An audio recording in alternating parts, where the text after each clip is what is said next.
Yes, नमस्कार, good evening. तो आप सभी का बहुत स्वागत करता हूं इस डायनेमिक प्रोफेसर के प्लेटफॉर्म पे। आज हमारे साथ हरियाणा केंद्रीय विश्वविद्यालय से मिस अलका मैम जुड़ी हैं, जो वहां पे अनुसंधान कर रही हैं और सीनियर रिसर्च स्कॉलर हैं। आपकी अगर शैक्षणिक गतिविधियों की बात करें तो आप इससे पहले भी शिक्षा के क्षेत्र में आपने कई सारे मिसाल कायम किए हैं। आप अपने ग्रेजुएशन यानी स्नातक और स्नातकोत्तर यानी पोस्ट ग्रेजुएशन में भी आपने बहुत बहुत अच्छा परफॉर्म किया। आप दिल्ली विश्वविद्यालय से भी जुड़े रहे हैं। अभी आप केंद्रीय विश्वविद्यालय में पीएचडी कर रहे हैं। आपने नेट जेआरएफ भी क्वालिफाई किया हुआ है और साथ के साथ अगर हम प्रकाशन के क्षेत्र में बात करें तो उसमें भी आपने कई सारे मिसाल कायम किए हैं। आपके कई सारे शोध प्रपत्र प्रकाशित हो चुके हैं अब तक यूजीसी केयर लिस्ट और पीयर रिव्यूड जर्नल में। इसके साथ साथ आप स्टूडेंट्स को, अपने जूनियर को प्रेरित भी करती रहती हैं, मोटिवेट करने का भी कार्य करते हैं। और आज बड़ा ही ये शुभ अवसर है कि आज आप हमारे इस प्लेटफॉर्म पे जुड़े हैं। बहुत आपका आभार प्रकट करता हूं कि आपने अपना बहुमूल्य और बेशकीमती वक्त हम सभी के लिए निकाला है। आप हमारे साथ जुड़े हैं और आप बात करेंगे रिसर्च प्रपोजल को लेकर के, पीएचडी को लेकर के, पीएचडी एंट्रेंस इंटरव्यू यानी अनुसंधान के क्षेत्र में जो भी चीजें हमारे समक्ष आती है, जो समस्याएं आती हैं, जो चुनौती आती है, जिसका सामना हम सभी को एक रिसर्च स्कॉलर होने के नाते करना पड़ता है, उस पर गहन चर्चा आपके माध्यम से होगी। मैम, मैं आपको बताऊं कि आपके दूसरी तरफ जो लोग बैठे हैं, करीब सैकड़ों की संख्या में, वो लोग आपका बहुत देर से वेट कर रहे थे। सब लोग काफी एक्साइटेड भी हैं आपको सुनने के लिए, जानने के लिए, क्योंकि सभी लोग जितने भी लोग यहाँ क्लास में अभी हैं, अवेलेबल उपलब्ध हैं, इसमें से अधिकांश जो छात्र हैं वो एमए में हैं, या कुछ लोग एमए करके पीएचडी का इंतजार कर रहे हैं, कुछ लोग पीएचडी में भी हैं, कुछ प्रोफेसर्स भी एक आध हैं हमारे साथ इस क्लास में। तो सब लोग अभी उच्च शिक्षा के लोग हैं और उच्च शिक्षा में कमाल करने की इच्छा रखते हैं। इसलिए आपको सुनना सब चाहते हैं और भारत के तमाम प्रांतों, तमाम विश्वविद्यालय के छात्र, खास करके मास्टर्स लेवल पे, कुछ लोग पीएचडी में भी हैं, तो सब लोग हैं। तो उनके तरफ से, सभी के तरफ से भी आपका बहुत अभिनंदन और मैं स्वागत करता हूं, और अपने तरफ से भी, हमारे प्लेटफॉर्म के तरफ से भी आपका बहुत अभिनंदन, स्वागत, आभार प्रकट करता हूं। और ओवर टू यू मैम, अब आपको मैं क्लास की जिम्मेदारी दे रहा हूँ और आप अपने लेक्चर को स्टार्ट कर सकते हैं। बहुत बहुत आभार आपका जुड़ने के लिए। First of all, Rahul, thank you so much. पहले तो आई वॉज लाइक अमेज्ड कि इतनी शुद्ध हिंदी, जैसे मेरा जो एरिया है, like my subject is English, तो मुझे तो बहुत अच्छा लगा सुन के। एंड आई ऑल्सो डिजायर कि मैं इतनी अच्छी हिंदी बोल पाऊँ। I mean, it was really good. So मतलब इतनी शुद्ध हिंदी बोल पाऊँ। हिंदी तो हम सभी को आती है, बट लेकिन शुद्ध हिंदी कैसे बोलना है शायद मुझे नहीं आती है। तो बहुत अच्छा लगा सुन के, thank you so much. And I would like to apologize for the delay. So, hello students. Hello, ma'am. How are Good you? evening. Good evening, Yeah, ma'am. I'm Hello, fine. ma'am. You are Good also evening. fine. Hello, ma'am. Good evening, ma'am. Good evening, ma'am. Good Yeah. evening, ma'am. Okay, okay, नमस्ते ma'am. fine. नमस्ते. Namaste, namaste, namaste. नमस्ते ma'am, good evening, कैसी हैं आप? Yeah, I'm fine. अच्छा, एक काम करते हैं, लाइक अभी आप लोग सब अपने आप को म्यूट कर लो। इंटरेक्शन हम लास्ट में करेंगे। एक्चुअली ये क्या होता है ना, जब हम ऑनलाइन में तो केओस हो जाता है, इसीलिए अभी जो मुझे मैटर डिलीवर करना है तो पहले मैं डिलीवर कर देती हूँ, फिर एंड के टाइम में we will discuss for sure. अगर मुझे कुछ ऐसे पूछना होगा तो मैं पूछूंगी, तो आप अपने आप को अनम्यूट तब कर सकते हैं। फाइन।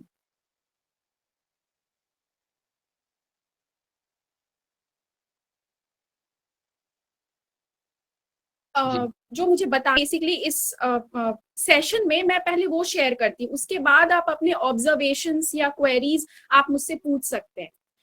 तो देखो, मुझे जैसे बताया गया है कि इस प्लेटफॉर्म में जितने भी स्टूडेंट्स हैं वो मास्टर्स के हैं, मे बी यूजी के भी होंगे और मास्टर्स के हैं, and you all are preparing for NET JRF.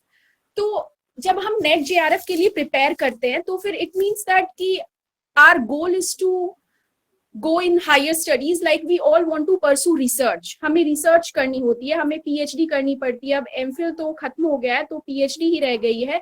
और बाकी अगर करियर की बात करें तो हम सब एजुकेटर्स बनना चाहते हैं, लाइक प्रोफेसर्स बनना चाहते हैं.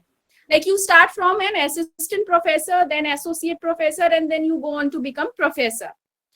So तो हमें ये बात करनी है, लाइक नेट जेआरएफ कैसे क्लियर करना है, उस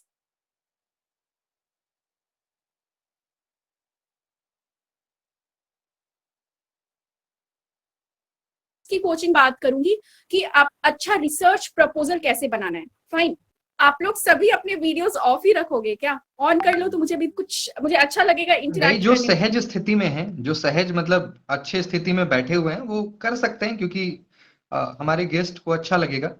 तो काफी सारे हैं. मुझे I am feeling as I am talking to all.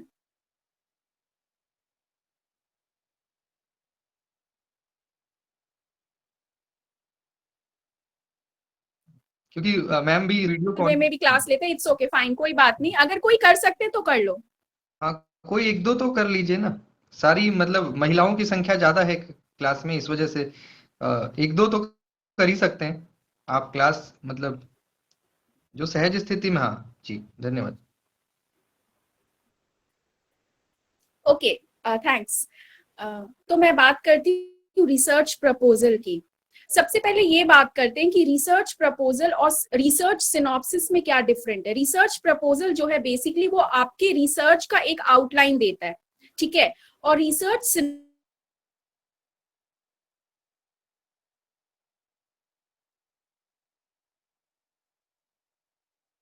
कह सको तो for the next 5 years. Research proposal maximum 3000 to 3500 words का होता है, उससे ज्यादा का नहीं होता है. वैसे ये डिपेंड करता है यूनिवर्सिटी वाइज भी, लाइक वो अपने प्रोटोकॉल्स या रूल्स एंड रेगुलेशंस में लिख देते हैं कि this should be the word limit, so you have to stick to that word limit also. तो रिसर्च प्रपोजल जैसे कि मैंने बताया मैक्स 3500 वर्ड्स का हो सकता है. और सिनॉप्सिस आप तब सबमिट करते हो जब आपकी टॉपिक फाइनलाइज हो जाती है. जब आपको पीएचडी में एडमिशन मिलता है तो आप 6 months का कोर्स वर्क करते हैं, ठीक है. तो उस कोर्स वर्क में आपको बहुत सारी चीजें सिखाई जाती है, रिसर्च के बारे में सिखाई जाती है. मतलब लिटरली आपके क्लासेस होते हैं और आपको पढ़ाया जाता है कि रिसर्च क्या है. उस 6 महीने के बाद और एक एग्जाम भी होता है, जैसे कि आप एमए में एग्जाम देते हैं अपने सेमेस्टर के एग्जाम, तो उसी तरह आप पीएचडी में भी एक एग्जाम दोगे जिसको कहते हैं कोर्स वर्क का एग्जाम, ठीक है. तो उस कोर्स वर्क को सिर्फ उसमें आप पासिंग होता है, like you have to just fetch 55%, that's it. Okay, तो दैट्स पासिंग. तो उस कोर्स वर्क को जब आप पास कर लेते हो तो आप डिपार्टमेंट ऑफ लाइक डीआरसी होता है, like department of research advisory committee के सामने आप अपने रिसर्च को प्रेजेंट करते हो, एक्सप्लेन करते हो और एक सिनॉप्सिस रेडी करते हो, जिससे कि जो एक्सटर्नल है, जो रिसर्च एडवाइजरी कमिटी के मेंबर्स हैं, उनको डिटेल में आपके रिसर्च के बारे में पता चल सके. तो समझ गए, सिनॉप्सिस थोड़ा लेंदी होता है जो कि मैक्सिमम 4000 to 5000 वर्ड्स का भी हो सकता है. Now coming back to your research proposal. और रिसर्च प्रपोजल आप कब देते हैं? जब आप कोई इंस्टीट्यूशन में एडमिशन लेते हो, ठीक है. और बहुत इंस्टीट्यूशंस आजकल पावर पॉइंट प्रेजेंटेशन भी मांगते हैं, like you have to write in word your research proposal and then you also have to design a PPT of 8 to 10 slides. Same जो आपने वर्ड में लिखा है उसी को आप पीपीटी में कन्वर्ट कर दो, लेकिन थोड़ा कंसाइज वे में. लाइक जब भी आप पीपीटी बनाते हो तो वो बुलेट्स में होने चाहिए. You never write in paragraph. Long paragraph में पीपीटी नहीं लिखते हैं, like bullet point, major points को आप हाईलाइट करोगे पीपीटी में. अब रिसर्च प्रपोजल के कॉम्पोनेंट्स के बारे में बात करते हैं. Okay, like what are the major elements और components of a balanced research proposal, starting from your title. Title is very important. Title ऐसा होना चाहिए like it should grab the attention of the research advisory committee. I mean, title, first of all, like first thing is that it should be informative. ऐसे words आप use करो जिनकी clarity हो. ऐसे नहीं, बहुत आजकल क्या होता है लाइक हमारे इंग्लिश में क्या होता है कि बहुत एकदम हाई फाई वर्ड्स यूज कर दिए। No, research is always simple. आप एकदम सिंपल लैंग्वेज में लिखते हो, क्योंकि जो आपकी रिसर्च को पढ़ेंगे उनको अच्छी तरह से समझ में आए कि आपने क्या लिखा है। तो it should be in simple language. So आपका टाइटल में भी आपको वैसे वर्ड्स यूज करने हैं जिसके मीनिंग्स बहुत क्लियर हो। इतने कॉम्प्लेक्स वर्ड यूज नहीं करने जिनके मीनिंग्स मतलब इंसान को गूगल करना पड़े कि ओ ये है क्या। It should be simple. So the first thing is that कि आपका रिसर्च टाइटल जो है it should be informative. It should not be too long. ज्यादा लंबा 2-3 लाइन का टाइटल नहीं होता है, 1 लाइन का होना चाहिए मैक्सिमम। मतलब चलो मान लो कि 2 लाइन 1.5 लाइन ऐसे कर सकते हो, लेकिन ज्यादा लॉन्ग नहीं होना चाहिए। इंफॉर्मेटिव होना चाहिए, कंसाइज होना चाहिए, और it should grab the attention of the readers. तो ये आपका टाइटल हो गया। This is the first component और element of your research proposal. आप इसको नोट डाउन कर सकते हैं। Next is your background of the research. ठीक है, नहीं, बैकग्राउंड ऑफ द रिसर्च से भी पहले इंट्रोडक्शन। आप पॉइंटर्स डालोगे, ठीक है, रिसर्च प्रपोजल में टाइटल जैसे मिडिल में लिखा, फिर उसके बाद you will start from your introduction. Introduction में आपको पता है, you all know the meaning of introduction. Introduction में आपको बेसिकली इंट्रोड्यूस ही करना है अपने टॉपिक को। आप अपने टाइटल को डेफिनेटली एक्सप्लेन करो इंट्रोडक्शन में, ठीक है, जो आपने ऑथर चूज किए हैं या फिर फॉर एग्जांपल जो बुक्स चूज किए हैं। इंट्रोडक्शन में आप अपने अकॉर्डिंग, कोई हार्ड एंड फास्ट रूल नहीं होता है। देखो ये सारे कंपोनेंट्स है, ठीक है। आफ्टर ऑल रिसर्च एक पर्सनल राइटिंग है, ठीक है, तो it's like it should be creative, वो आपका होना चाहिए। आप इंट्रोडक्शन में क्या एक्सप्लेन कर रहे हो, ठीक है, लेकिन वही है कि लोगों को समझ में आना चाहिए कि आप रिसर्च के बारे में बता रहे हो। After introduction you can write background of your research. Okay, next point is your background of the research. अब ये सारे जो पॉइंटर्स मैं बता रही हूँ इसको आप ये बोल्ड में लिख सकते हो, so that you know like the committee और the members are able to understand that ये ऐसे आपने सेग्रीगेट किया है। अब बैकग्राउंड ऑफ द रिसर्च में क्या लिखते हैं, फॉर एग्जाम्पल यहाँ पे डिफरेंट डिसिप्लिन डिफरेंट सब्जेक्ट्स के स्टूडेंट्स हैं। अगर मैं अपनी इंग्लिश की बात करूं तो बैकग्राउंड ऑफ द रिसर्च में मैं ये बताऊंगी, अगर मैं कोई पर्टिकुलर ऑथर चूज की हूं तो उस ऑथर के बारे में मैं थोड़ा सा बताऊंगी, उसके बुक्स के बारे में बताऊंगी कि किस टाइप के बुक्स लिखते हैं, ये मेजर कौन से इश्यूज पे लिखते हैं। तो बैकग्राउंड आप समझ रहे हो, ओवरऑल व्यू काइंड ऑफ देना है आपको। जैसा कि name you know this term is sufficient to understand, like background, general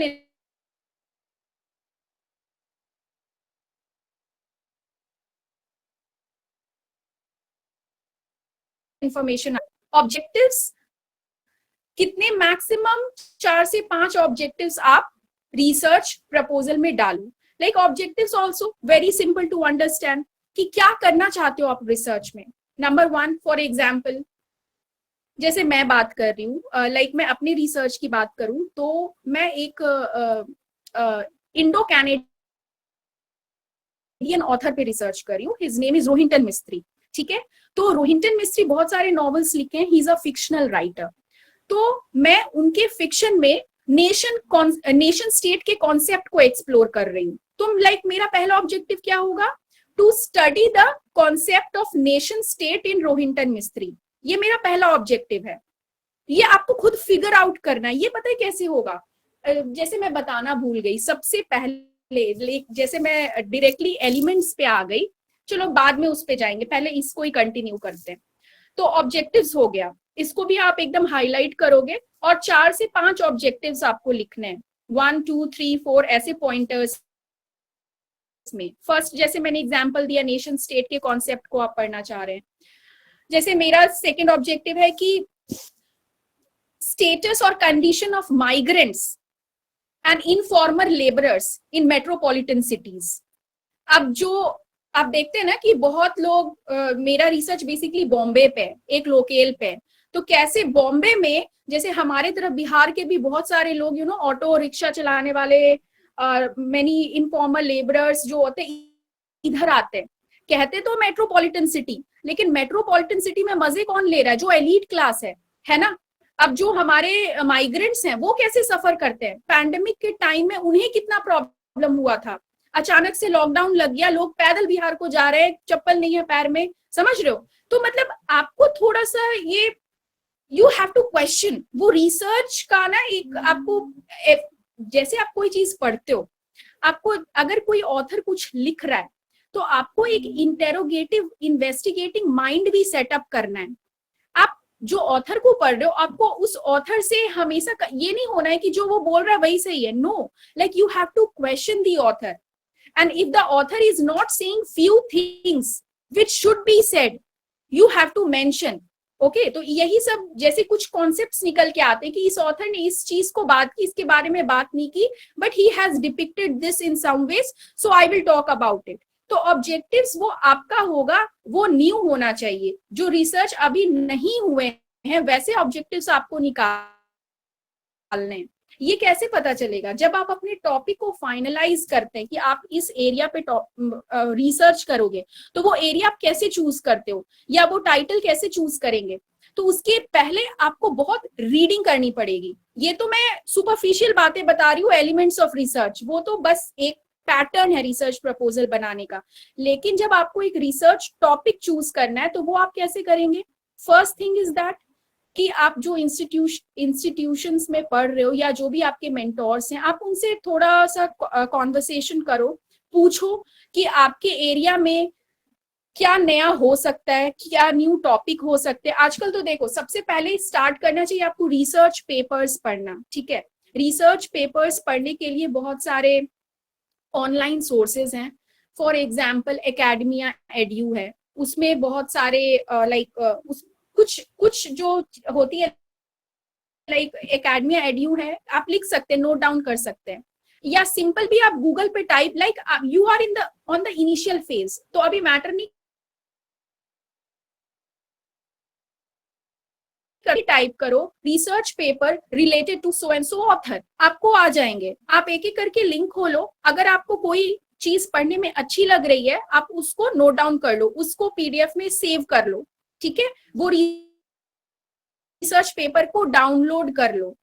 तो उसी तरह आपने जो एरिया चूज किया है, तो आपको पहले से ये पढ़ लेना है कि जो जो रिसर्च पेपर या पब्लिकेशन या बुक, सिर्फ रिसर्च पेपर नहीं, अगर कोई बुक्स लिखी गई हैं उस ऑथर पे, कोई रिसर्च पेपर, दो ही आजकल एक्चुअली क्या होता है, लाइक या तो बुक पब्लिश करते हैं लोग या रिसर्च पेपर पब्लिश करते हैं, जिसको आर्टिकल भी बोलते हैं। तो ये दो आप कर सकते हैं कि ये देखने के लिए कि कौन कौन इस टॉपिक पे इससे रिलेटेड क्या क्या रिसर्च हो चुके हैं, तो आपको आइडिया लग जाएगा कि ओ, इस रिसर्च पे में ये बात ऑलरेडी हो गई है।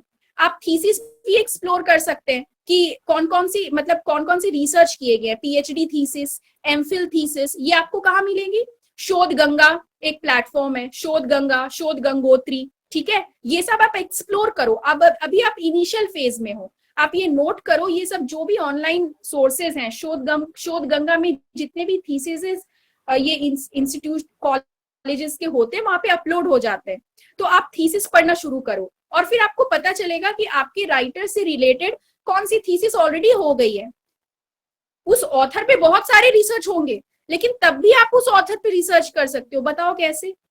इसका नाम ही है research, like you are searching something which has already been searched, that's why the name is research, ठीक है। शेक्सपियर में बहुत सारी रिसर्च हो गए, 16-17 सेंचुरी में वो बंदा लिखता था, लेकिन हम अभी शेक्सपियर पे रिसर्च करते हैं because we are able to bring our own perspective to Shakespeare, ठीक है, कि कैसे शेक्सपियर ने जो ड्रामा, जो यूनिवर्सल इश्यूज पे लिखे। अब शेक्सपियर इतना फेमस क्यों है? उसने यूनिवर्सल इश्यूज पे ड्रामा क्रिएट किया है, ठीक है।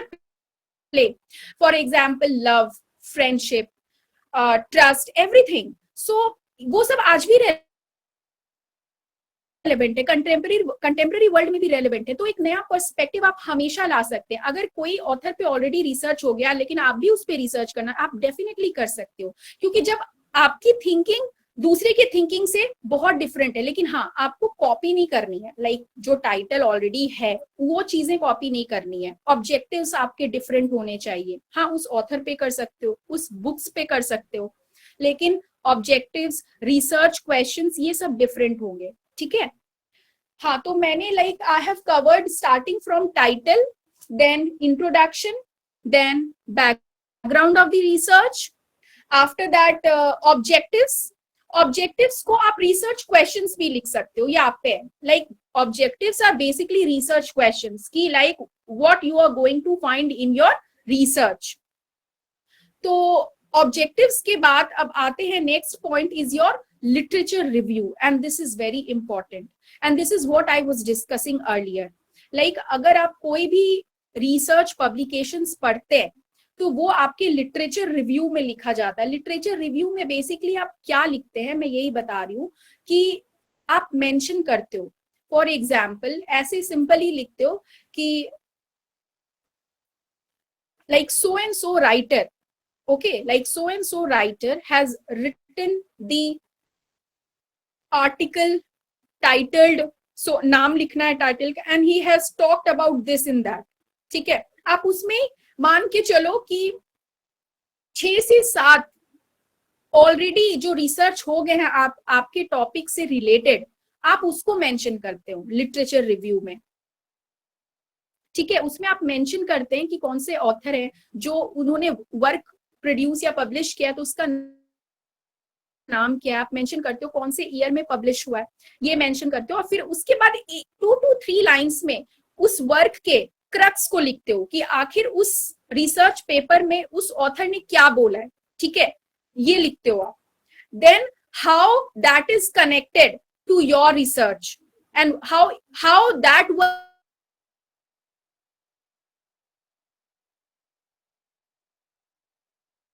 Will find new thing in your research, ठीक है। अब देखो जब हम लिटरेचर रिव्यू की बात करते हैं ना, तो आप बेसिकली 5C को फॉलो करो, ठीक है। 5C यहाँ पे क्या है, सबसे पहले की साइट, CITE साइट। अगर आप कोई वर्क को मेंशन करते हो उसको क्या बोलते हैं, like you are citing his और her work. So first of all you cite, fine, CITE cite. Then is you compare like his work and your undertaken research, then you compare. After comparing, what you do contrast, how your work will be different, fine. And then what you do, compare, cite, then you try to connect.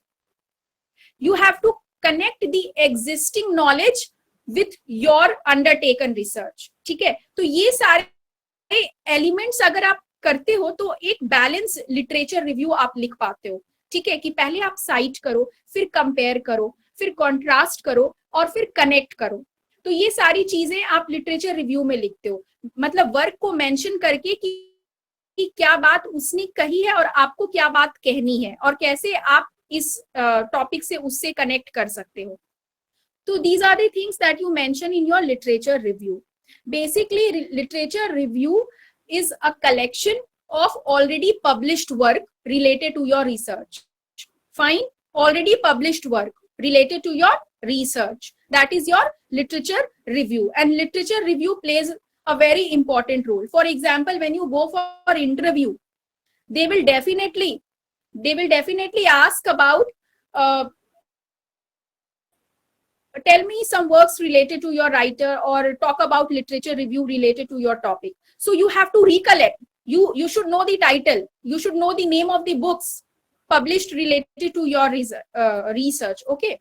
Yeah, someone is asking question, I guess. Okay. I'm repeating like what was that? Yeah. 5C I told, like I'll start from the elements. Like first one was title.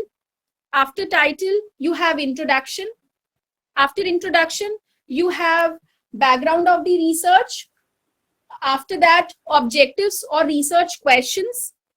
Then you have literature review. Fine, literature review. And I talked about that how to write literature review. Like the works which has already been published, how you will define them, or how you will analyze them. you will follow the principle of 5C basically. Like first one is you will cite, CITE, cite. Then you will compare, then you will contrast, and very important, I forgot, critique and then connect. Okay, these are the 5 C's: cite, compare, contrast, critique and connect. Now see, we generally understand critique as a negative term, लेकिन critique मतलब negative नहीं होता हमेशा. critique मतलब basically अब अगर आप किसी चीज को criticize करते हो तो वो एक पॉजिटिव क्रिटिसिज्म भी होता है. Like basically you are analysing that work, और आपको अगर उसमें कुछ कमी लग रही है तो आप उसको बताओ, ठीक है, उसको क्रिटिक बोलते हैं, ठीक है, उसको इतना नेगेटिव वे में नहीं लेना है. तो आप क्रिटिक भी करते हो कि जो पब्लिश हो गए हैं वर्क रिसर्च, तो आप उसमें ऐसे करके मेंशन कर सकते हैं कि these are the things this writer should have said, और ऐसे करके आप बोल सकते हो, ठीक है. So that was the so now moving on to next element. I talked about literature review. Yeah, next point is scope of the research. ये सारे आपको बोल्ड में लिखना है, ठीक है. स्कोप ऑफ द रिसर्च और रेलेवेंस ऑफ द रिसर्च, ठीक है. अब स्कोप और रेलेवेंस में आप जैसे कि नाम बता रहे हैं, ठीक है, स्कोप का मतलब आप समझते हैं, रेलेवेंस का मतलब आप समझते हैं. तो रेलेवेंस में मतलब how your research is relevant in contemporary society. देखो, जब भी आप रिसर्च हम करते क्यों है, कोई प्रॉब्लम्स को फाइंड करने, लाइक कोई अगर कोई प्रॉब्लम है तो उसके सोल्यूशन को फाइंड करने के लिए. तो हमेशा हमारा रिसर्च जो होता है ना, हमें ऐसे टॉपिक चूज करने चाहिए जिसका कंटेम्प्रेरी रेलेवेंस हो. जो भी आप लिख रहे हो उसका कंटेम्प्रेरी रेलेवेंस हो. फॉर एग्जाम्पल क्या होता है ना कि like we are from the field of humanities, ठीक है. अगर कोई साइंस में रिसर्च कर रहा है तो साइंस में क्या करते हैं लोग, एक्सपेरिमेंट्स करते हैं, यू नो, कुछ kind of discovery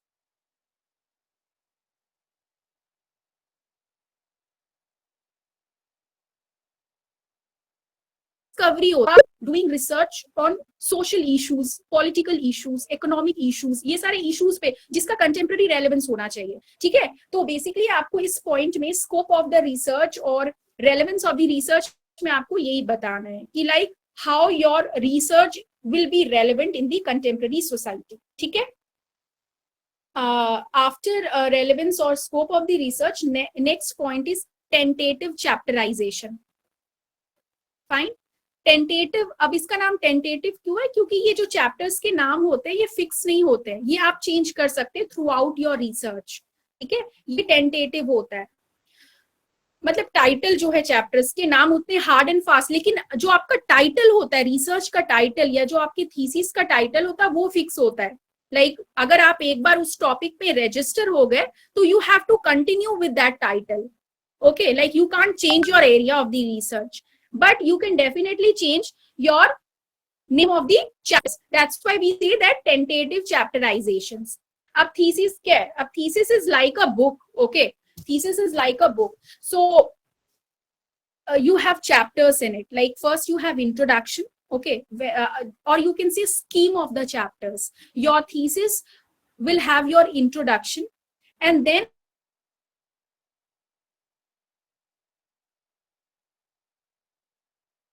chapter 4, chapter 5. एक बैलेंस्ड थीसिस में 5 चैप्टर्स तक होते हैं, लेकिन बहुत लोग 6 से 7 चैप्टर्स पे भी जाते हैं अगर कंटेंट आपके ज्यादा है. इट डिपेंड्स कि जिस एरिया में आप रिसर्च कर रहे हो, अगर उस एरिया में मटेरियल्स बहुत सारे अवेलेबल हैं तो उस अकॉर्डिंग आपका कंटेंट होगा. तो मैक्सिमम 5 चैप्टर्स या और कह लो 6 से 7 चैप्टर्स होते हैं, and then you have your conclusion. तो टेंटेटिव चैप्टराइजेशन था आपका नेक्स्ट बुलेट पॉइंट में. एंड देन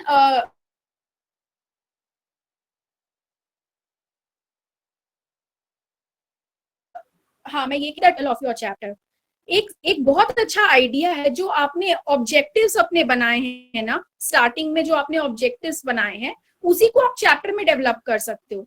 ऑब्जेक्टिव्स आप जब भी लिखते हो तो आप ऐसे स्टार्ट करते हो लिखना, टू फाइंड आउट और टू स्टडी, टू एक्सप्लोर. जब हम 2 वर्ड लिख देते हैं ना तो वो एक सिग्निफाई करता है कि लाइक ये ऑब्जेक्टिव है. ऑब्जेक्टिव्स हमेशा 2 से स्टार्ट होता है. Number 1 to find out this, number 2 to study this, number 3 to compare this in this way. तो चैप्टराइजेशन आप उस अकॉर्डिंग डेवलप कर सकते हो. जैसे मैंने क्या बोला मैंने बोला कि like my first objective was to study the concept of nation state in Rohinton Mistry's fiction. तो मेरा पहला चैप्टर क्या बन गया है, मैंने बनाया, मेरा पहला चैप्टर है नेशन स्टेट इन रोहिंटन मिस्त्री। तो आप अपने ऑब्जेक्टिव्स को ना मॉडिफाई करके चैप्टर्स के टाइटल में कन्वर्ट कर सकते हैं, ठीक है। तो ये बन गया आपका चैप्टर्स के नाम। आप सोचो, जैसे एक आपने जो टाइटल बनाए वो एक टाइटल एक ब्रॉडर एरिया होता है, ठीक है। जैसे फॉर एग्जाम्पल आप कोई पॉलिटिकल साइंस में कर रहे हैं या इकोनॉमिक्स में कर रहे हैं या हिंदी में कर रहे हैं, तो टाइटल जब भी आप लेते हो एक ब्रॉडर टाइटल लेते हो, तो हमेशा उस ब्रॉडर चीज में आपको छोटे छोटे एलिमेंट्स मिलेंगे, छोटे छोटे कॉन्सेप्ट्स मिलेंगे, तो आप उसको चैप्टर्स में डिवाइड करके लिख सकते हैं। उसी तरह आप चैप्टर्स के नाम क्रिएट कर सकते हैं, ठीक है, उस according. Fine, now moving on, tentative chapterisation और स्कीम ऑफ चैप्टर्स, ठीक है, बोथ यू कैन यूज। उसके बाद we come to conclusion. Basically research proposal में कंक्लूजन तो हो ही नहीं सकता, क्योंकि आपने रिसर्च करी नहीं है अभी। आप रिसर्च करोगे तो आप कंक्लूजन कैसे लिख सकते हो, लेकिन just for the sake of format आप कंक्लूजन डालते हो। वो आपके रिसर्च का कंक्लूजन नहीं होता है, लेकिन आपके रिसर्च प्रपोजल का कंक्लूजन होता है, ठीक है। तो last point is your conclusion, जिसमें आप फिर से वही चीजें रिपीट कर दो इन शॉर्ट में कि like what is the major goal of your research and how will your research add something to the existing knowledge. Okay, मतलब हाउ योर रिसर्च एक क्या नयापन, लाइक विच न्यू पर्सपेक्टिव और which new issues your research is going to bring out. Research is always about what new you are going to serve on the plate, ठीक है। अब दाल चावल तो हम रोज खा रहे हैं, लेकिन आप क्या नया डिश ला सकते हो, तो वो नया डिश क्या होता है, basically is your perspective. Humanities में पर्सपेक्टिव, नया पर्सपेक्टिव आप लाते हो। तो इन शॉर्ट कंक्लूजन में आप in a nutshell you can talk about your research. Yeah very good, someone has written, yeah good. Conclusion के बाद very important element is your work cited list. Work cited list को हम references भी बोलते हैं, ठीक है, वर्क साइटेड और रेफरेंसेस। तो वर्क साइटेड या रेफरेंसेस में आप क्या, जब हम वर्क, अगर ये टर्म हम यूज कर रहे हैं वर्क साइटेड, तो साइटेड का जैसे मैंने बताया, जब आप किसी के वर्क को साइट करते हो, मेंशन करते हो, तो उसको आपको वर्क साइटेड लिस्ट में लिखना है। और साइट करना is very important in your research. हम किसी के बात, ये देखो क्या होता है ना कि जो रिसर्च ऑलरेडी हो गए उनको मेंशन करना बहुत जरूरी है। लिटरेचर रिव्यू में तो आप सिर्फ उन्हीं को डिस्कस ही करते हो, लेकिन आप अगर फॉर एग्जांपल इंट्रोडक्शन भी लिख रहे हो या कुछ भी लिख रहे हो, स्कोप ऑफ द रिसर्च भी लिख रहे हो, आपको किसी की बात को साइट करनी है, कोट करनी है, तो आप करो, क्योंकि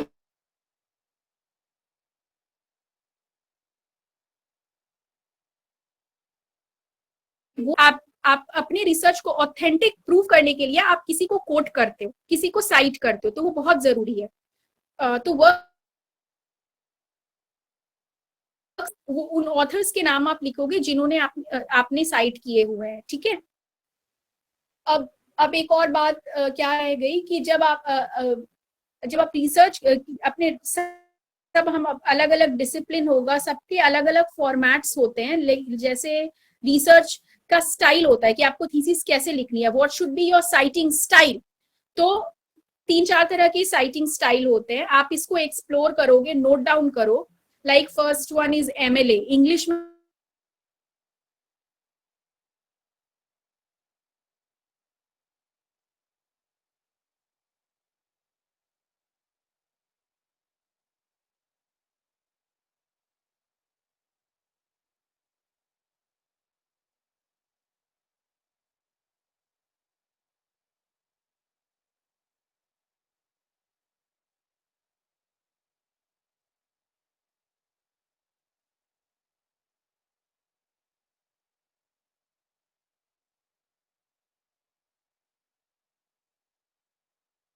में आपको साइट करना है। अब अगर रिसर्च प्रपोजल के बीच में आप साइट करना है, एग्जैक्ट वर्ड्स अगर आप कोट कर रहे हो, ठीक है। फॉर एग्जाम्पल मैं फॉर एग्जाम्पल दे रही हूँ, Premchand says love is beautiful, ठीक है। तो लव इज ब्यूटीफुल जो है एग्जैक्ट वर्ड्स है जो प्रेमचंद ने बोला है, तो आप विद इन इन्वर्टेड कॉमास डालते हो उसको, उस कोट को विद इन इन्वर्टेड कॉमा डालते हो और ब्रैकेट में लिखते हो ऑथर का लास्ट नेम, ठीक है, ऑथर का लास्ट नेम और पेज नंबर डालते हो कि उस बात को कौन से पेज पे वो उसे बोला है। तो इसको बोलते हैं इन टेक्स्ट साइटेशन। ये भी लिखो, नोट डाउन करो what is in text citation, आप इसके बारे में पढ़ो। और इन टेक्स्ट साइटेशन उस फॉर्मेट के हिसाब से कैसे डाला जाता है, जैसे मैंने ऑलरेडी बता दिया कि आप एग्जैक्ट वर्ड्स को कोट करते हो और वो कोटेशंस के अंदर होते हैं और ब्रैकेट में आप डालते हो ऑथर का last name and page number. Fine, तो इसको कहते हैं in text citation. Now coming to the last point which I was discussing, like your last major point is work cited या रेफरेंसेस। तो वर्क साइटेड में आप ऐसे ही उस फॉर्मेट को फॉलो करके आप साइट करते हैं वर्क। जैसे एक मैं सिंपल एग्जांपल देती हूँ कि अगर आप एमएलए फॉलो करेंगे, इसमें एमएलए में भी अलग अलग एडिशन आते हैं। अभी जो हम एमएलए फॉलो कर रहे हैं वो 9th एडिशन आ गया है, मतलब ये अपडेट होते रहते हैं, थोड़े थोड़े चेंजेस आते रहते हैं और ये बहुत इंपॉर्टेंट होता है, ये रिसर्चर को फॉलो करना पड़ता है बिकॉज हमारा जो स्कॉलर्स का कम्युनिटी है, हम इस स्ट्रक्चर को फॉलो करते हैं, इस फॉर्मेटिंग स्टाइल को फॉलो करते हैं, तो हमें इसको ये फॉलो करना पड़ता है।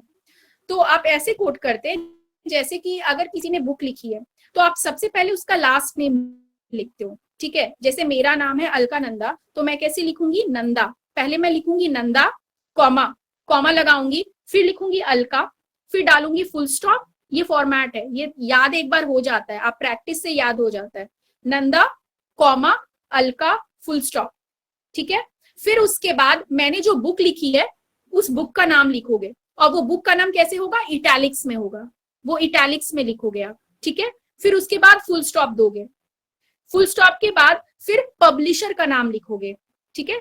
पब्लिशर का नाम लिख के फिर फुल स्टॉप देके, नहीं, पब्लिशर के नाम के बाद फिर कॉमा होगा, फिर ईयर ऑफ पब्लिकेशन होगा और फिर फुल स्टॉप होगा। तो ये फॉर्मेट है किसी बुक को साइट करने के लिए।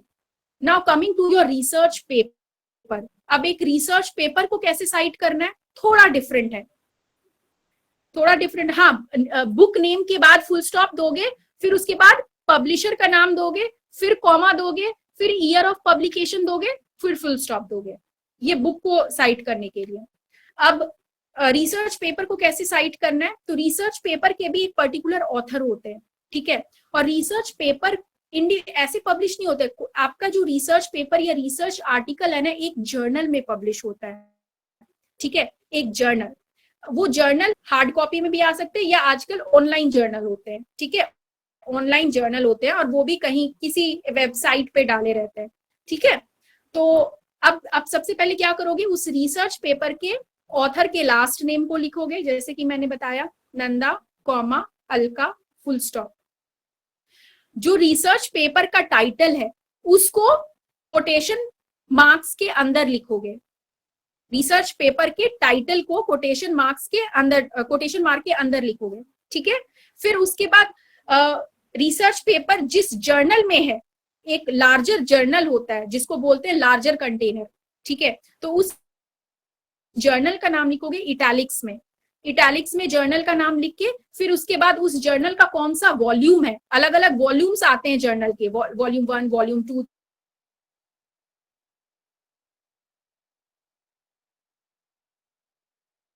कौन सा इशू भी अलग अलग 1, 2, 3 ऐसे इशू आते हैं।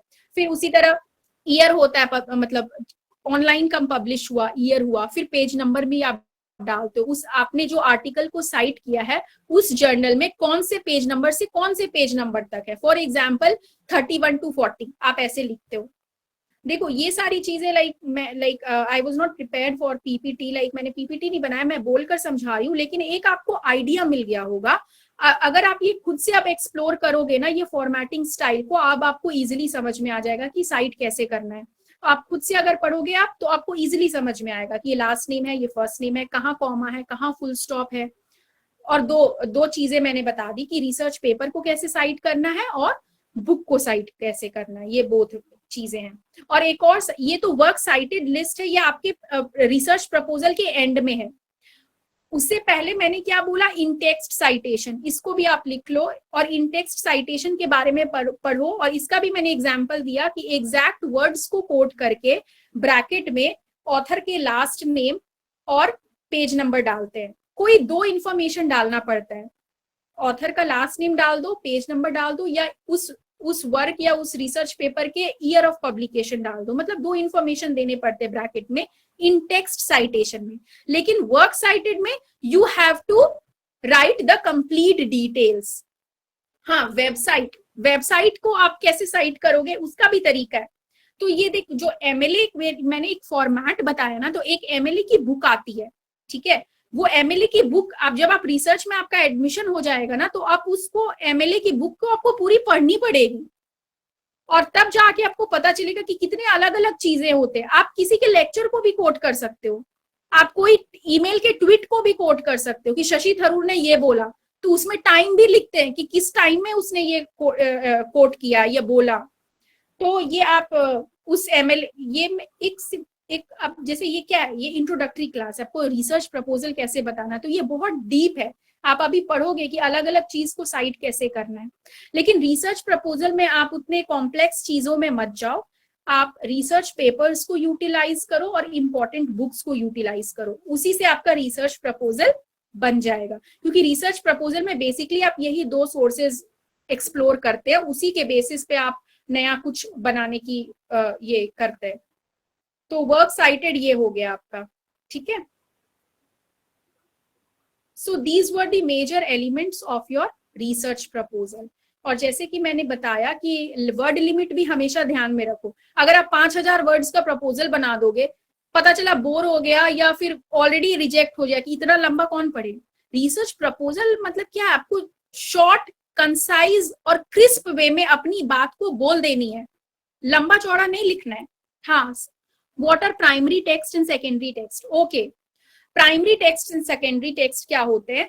प्राइमरी टेक्स्ट मतलब होते हैं जब आप एक रिसर्च टाइटल चूज करते हो ना, या रिसर्च एरिया चूज करते हो, तो प्राइमरी टेक्स्ट वो होते हैं जिनको पढ़ के आप रिसर्च करोगे, लाइक उन्हीं पे आपका रिसर्च बेस्ड है। फॉर एग्जाम्पल, मैंने जो ऑथर लिया है उसके जितने भी नॉवेल्स हैं वो मेरा प्राइमरी टेक्स्ट है, ठीक है। ये मेरा क्या है, प्राइमरी टेक्स्ट है, क्योंकि इनको मैं लाइन बाय लाइन पढ़ूंगी, इन पे मेरा मेजर फोकस है, मेजर एम्फेसिस है। So these are my primary text. और सेकेंडरी टेक्स्ट वो होते हैं जिनको मैं अपने बैकग्राउंड के लिए पढ़ूंगी, जिनको मैं अपने थ्योरेटिकल फ्रेमवर्क के लिए पढ़ूंगी, वो मेरा सेकेंडरी टेक्स्ट होता है। सेकेंडरी टेक्स्ट में अपने मेजर जो नॉवेल्स या जो बुक्स चूज किया उसके अलावा जो चीजें आप पढ़ रहे हो वो सभी सेकेंडरी टेक्स्ट में आ जाते हैं। प्राइमरी टेक्स्ट पे ही आपका रिसर्च होता है। लाइक इंग्लिश में या ह्यूमैनिटीज में क्या होता है, आप रिसर्च हमेशा मतलब एक कहते हैं कि एक छोटा सा टॉपिक आप लो जिसको आप डिटेल में रिसर्च करो, तो वो छोटा सा टॉपिक आप कैसे लोगे? आप पता चला कि आप 50 बुक्स चूज कर लो, तो 50 बुक्स पे आप रिसर्च कर पाओगे? Is it possible? No, not at all.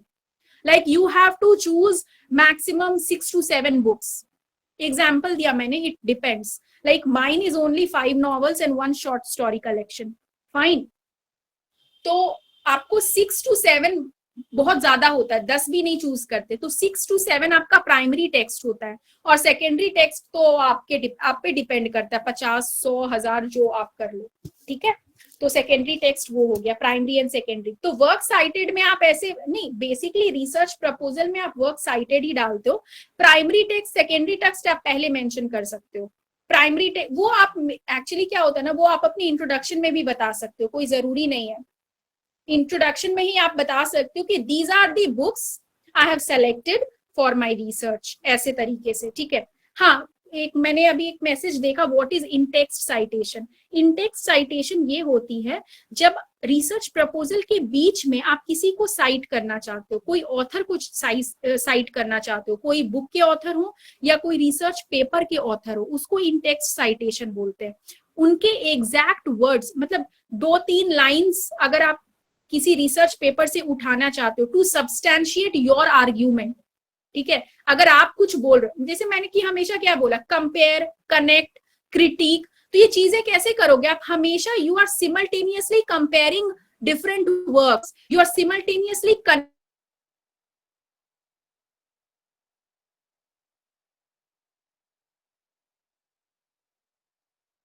Connect, तो उसको इंटेक्स साइटेशन बोलते हैं। मतलब 2-3 लाइंस आपको एग्जैक्टली उस पेपर के उठा के आपको बीच में लिखने हैं ताकि आप उस बेसिस पे अपनी बात को बोल सको, उसको इंटेक्स साइटेशन बोलते हैं, जो कि इन्वर्टेड कॉमा के अंदर होते हैं। और जब उसकी बात खत्म हो गई उस ऑथर की, तो ब्रैकेट में आप उस ऑथर के लास्ट नेम को लिखते हो, फिर उसके बाद पेज नंबर डालते हो, bracket closed. This is the formatting of your in-text citation. And works cited में you have to provide complete details of the published work. Fine.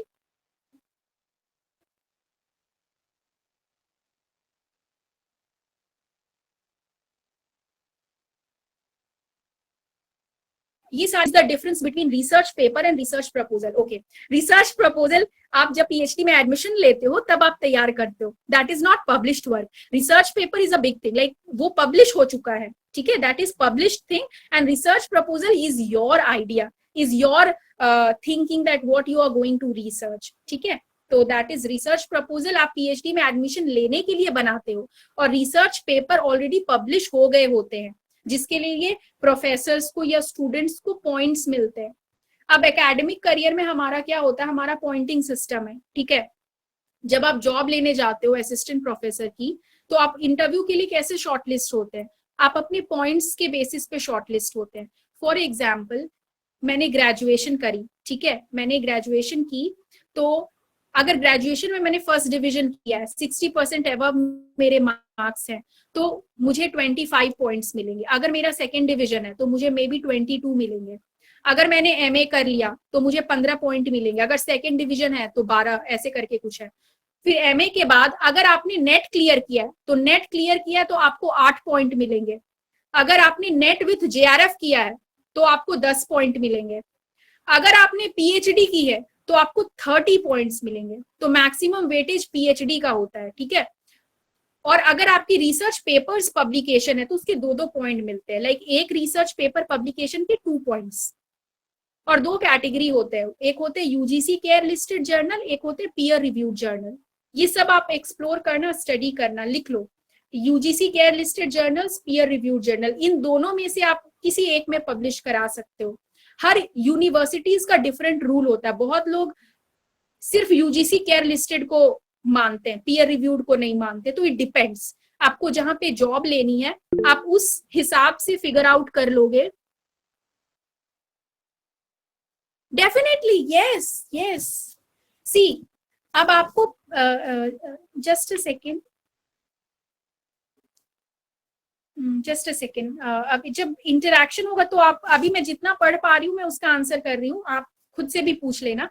हाँ, आपने ये बोला, अब देखो, अब आपको पीएचडी में अगर एडमिशन लेनी है तो क्या क्या चीजें इंपॉर्टेंट है। एक इंपॉर्टेंट है कि आपको एक अच्छा रिसर्च प्रपोजल बनाना है जिसमें ये सारे एलिमेंट्स होने चाहिए, ठीक है। दूसरा ये होता है कि आपके पास नेट तो डेफिनेटली होना चाहिए। विदाउट नेट तो आजकल बहुत मुश्किल हो गया है पीएचडी में एडमिशन लेना। मान के चलो कि आप जेआरएफ करो, जेआरएफ करोगे तो पीएचडी में एडमिशन मिलने के चांसेस बहुत हो जाते हैं, ठीक है। और अगर आपके पेपर पब्लिकेशंस है, पेपर पब्लिकेशंस आप एमए के बाद आराम से करा सकते हो। आपको जो भी बुक अच्छी लगी, जो भी राइटर अच्छे लिखे, तो एक रिसर्च पेपर की भी लेंथ कितनी होती है, 2500 वर्ड्स टू 3000 मैक्सिमम। एक रिसर्च पेपर का, ये मैं जो बता रही हूँ वर्ड लिमिट, 3000 वर्ड मैक्सिमम होते हैं। वो आप एमए के बाद भी लिख सकते हो कोई भी टॉपिक पे, और आप उसको पब्लिश कराओ, उससे भी एडमिशन में चांसेस बन जाते हैं। अगर जनरली तो पीएचडी में आकर हम रिसर्च पेपर पब्लिश कराते हैं, लेकिन जो लोग एमए के बाद करा लेते हैं, समझो कि वो बहुत अच्छी बात है, इट्स अ बिग अचीवमेंट। तो वो भी, उसको भी इंपॉर्टेंस मिलेगा एडमिशन के टाइम में। अगर आप बोलोगे ना कि आपकी पब्लिकेशन है, तो जो रिसर्च एडवाइजरी कमेटी है वो इम्प्रेस होंगे। सो ये सब चीजें से चांसेस बढ़ जाती है आपके एडमिशन से। जैसे मैंने बोला जेआरएफ बहुत जरूरी है, जेआरएफ कर लो तो बहुत चांसेस बढ़ जाएंगी, पब्लिकेशन से तो बहुत चांसेस बढ़ जाएंगी। अब जो सीयूईटी पीएचडी का एंट्रेंस होता है, तो यू ऑलरेडी नो दैट कि पीएचडी में सीट्स बहुत लिमिटेड होती हैं। तो 2 कैटेगरी होते हैं, एक होते हैं जो बच्चे एंट्रेंस से आते हैं और एक कैटेगरी होते हैं जो ऑलरेडी शॉर्टलिस्ट हो जाते हैं without any written exam for interview. वो बच्चे कौन होते हैं? नेट जेआरएफ वाले होते हैं। नेट जेआरएफ को रिटन एग्जाम नहीं देना पड़ता पीएचडी में। दे आर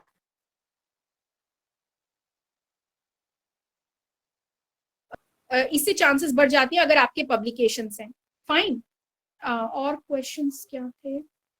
हाँ, मुझे एक और बात बतानी है। रिसर्च प्रपोजल में कितने वर्ड्स होने चाहिए? मैक्सिमम 4000, 3000 भी चल सकता है, 3500, मिनिमम 2500। ओके, 2500 तो होने चाहिए मिनिमम, एंड मैक्सिमम 4। अब जैसे मैंने आपको बोला कि जब आप पीएचडी में एडमिशन लेना चाहते हो तो सबसे पहले आपके दिमाग में ये भी आता है कि आप कहाँ से पीएचडी करोगे। लाइक आपको you have to figure out the institution, college, universities कहाँ से करोगे। जनरली तो प्रेफरेबल है कि आप गवर्नमेंट से ही करना चाहेंगे, तो आप जैसे सेंट्रल यूनिवर्सिटीज है, दिल्ली यूनिवर्सिटीज है, जेएनयू है, बीएचयू है, या कुछ रेप्यूटेड स्टेट यूनिवर्सिटीज है, तो आप उनके वेबसाइट को विजिट करो और जो आपका सब्जेक्ट है, जो आपका डिसिप्लिन है, उस फैकल्टीज कॉर्नर पे आप जाओ। आप देखो जो जो प्रोफेसर उस यूनिवर्सिटी में है उनका एरिया ऑफ रिसर्च क्या है। ठीक है, सारे फैकल्टीज के प्रोफाइल को आप एक बार जाओ, उस यूनिवर्सिटी के वेबसाइट को खोलो, फैकल्टी के प्रोफाइल में जाओ और आप देखो कि उनके क्या क्या रिसर्च एरिया है। क्योंकि जो उनका रिसर्च एरिया होता है ना, वो जनरली उन्हीं बच्चों, अगर उससे रिलेटेड आप रिसर्च प्रपोजल बनाओगे तो आपकी चांसेस बढ़ जाते हैं एडमिशन के लिए। फॉर एग्जाम्पल मैं बता रही हूँ कि अगर मेरे यूनिवर्सिटी में कोई प्रोफेसर है, उसका एक्सपर्टीज एरिया जो है वो पोस्ट कॉलोनियल लिटरेचर है, अगर मैं कोई प्रपोजल पोस्ट कॉलोनियल लिटरेचर से रिलेटेड बना कर जाऊं तो मेरे चांसेस बढ़ जाएंगे। तो अब चांसेस कैसे कैसे बढ़ते हैं? जेआरएफ करो, नेट तो करना ही है, जेआरएफ करो, पब्लिकेशन करो। अगर नेट जेआरएफ नहीं है तो definitely you have to clear your entrance, है ना, एंट्रेंस क्लियर करना ही पड़ेगा। और वही है कि फैकल्टीज के प्रोफाइल को विजिट करो और फैकल्टीज को आप पता है अनऑफिशियल वे में कनेक्ट भी करो। लाइक आप ईमेल भी भेजो, like I want to take admission and I want to work under you. देखो पीएचडी जो है ना वो सुपरवाइजर पे बहुत डिपेंड करता है। इंस्टीट्यूट कॉलेज तो है ही, लेकिन सारा फंडा सुपरवाइजर का होता है, like he is all in all. तो अगर आप पहले से उनसे कनेक्ट कर पा रहे हो, अगर वो आपको रेस्पॉन्ड कर रहे हैं तो चांसेस उससे भी बढ़ जाते हैं पीएचडी में एडमिशन के। मतलब आप like you have to show your interest in your research, your curiosity that you really want to do research. Research is actually dedication and patience. 5 साल आप विदाउट डेडिकेशन, पेशेंस और इंटरेस्ट के पढ़ ही नहीं सकते। तो अगर आप कोई टॉपिक चूज कर रहे हो तो आप ऐसे टॉपिक चूज करो, इंटरेस्ट भी अपना देखो कि आपको वो टॉपिक पसंद है, आप उस पर लिख सकते हो, आप उससे रिलेटेड चीजें पढ़ते हो। और हाँ, जो सुपरवाइजर उस यूनिवर्सिटी में है उसका भी रिसर्च एरिया है, मैच कर रहा है। तो these are the things how you figure out कैसे टॉपिक चूज करना है। एक तो पहले बात करो उनसे, ईमेल के थ्रू कनेक्ट करो। You can also ask for advices कि draft a very good email, like अच्छे से ईमेल लिखो कि sir I am interested to pursue in my research in so and so area. I would really be grateful if you provide me few insight related to this research. ऐसे करके आप email draft करो तो उससे भी help मिल जाएगी। तो ये सारे हैं कि आपको कैसे पीएचडी में चांसेस आपके बढ़ जाते हैं एडमिशन के। समझ तो गए होंगे शायद। These are the things how you can okay what हाँ, और हाँ, okay please wait. Last thing is your interview. जब आप पीएचडी में जाते हो, interview matters a lot. Like interview is the thing जब आप कन्विंस कर सकते हो कि आप आपको admission they.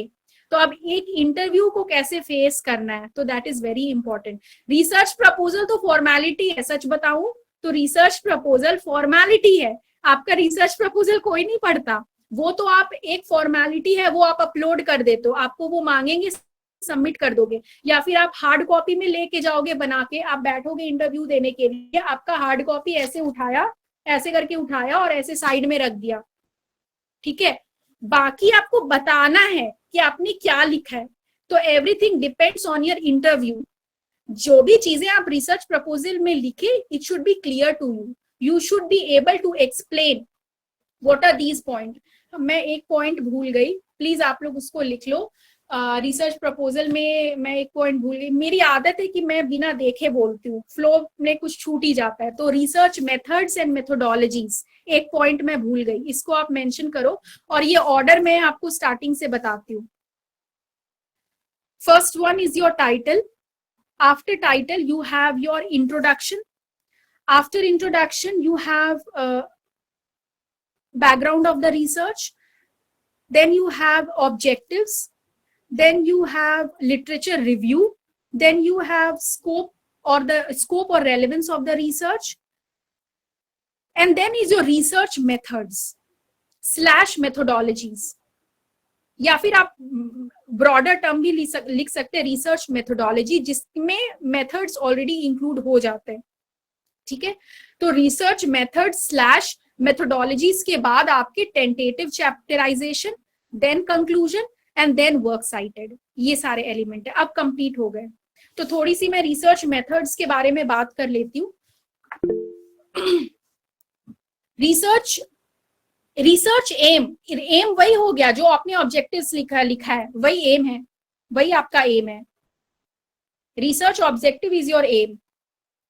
Now coming to research methods. जब हम ह्यूमैनिटीज में रिसर्च करते हैं, बेसिकली हम क्या करते हैं, बुक्स ही चूज करते हैं ना, उस बुक्स को पढ़ के कोई रिसर्च करते हैं। तो जनरली हमारा क्या होता है, टेक्सचुअल एनालिसिस होता है, एक मेथड है ये। This is one of the methods of research, that is textual analysis. आप कोई बुक पढ़ते हो और उसका एनालिसिस करते हो, टेक्सचुअल एनालिसिस हो गया। क्लोज रीडिंग कह सकते हैं, close reading, comparative study, interview.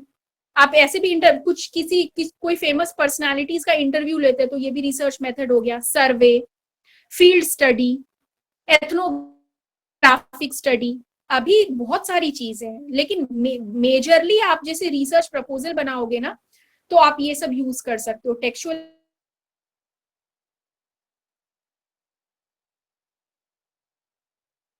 अगर 2-3 ऑथर ले लिए और उनको मिला के अगर कोई वर्क कर रहे हैं, तो डेफिनेटली आपका क्या है, कंपैरेटिव स्टडी है। तो ये 3-4 मेथड्स हो गए।